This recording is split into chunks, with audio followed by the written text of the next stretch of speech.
Why trees secretly communicate with each other? Forests look quiet, still, independent, but underground.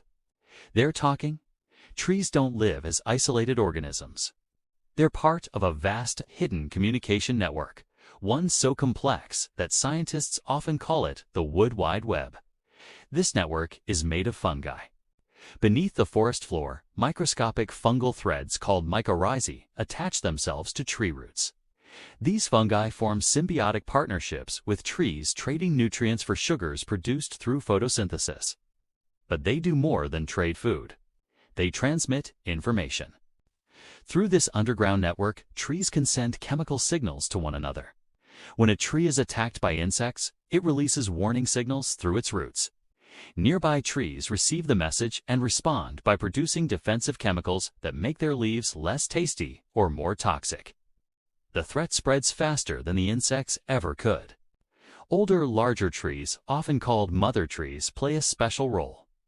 They act as hubs, connecting to dozens or even hundreds of younger trees. When seedlings are struggling, mother trees can send them extra nutrients, increasing their chances of survival. This isn't accidental. It's cooperative. In experiments, scientists have tracked carbon moving from healthy trees to shaded or damaged neighbors. Trees can even recognize their own offspring and preferentially support them. Competition exists, but so does collaboration. Trees also use this network to balance the forest. When one tree has excess nutrients, it can offload them. When another is deficient, it can receive help. The forest behaves less like a collection of individuals and more like a shared system. A superorganism. And it's not just nutrients and warnings.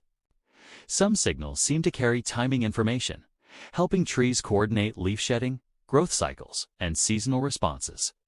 This collective behavior makes forests more resilient to drought, disease, and climate stress.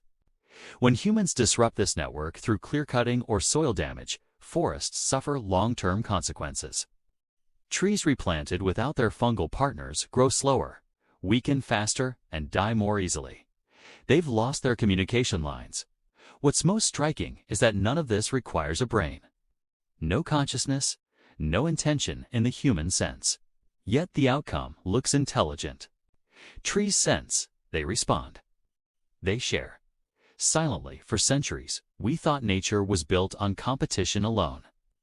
But forests tell a different story, one where survival depends on connection.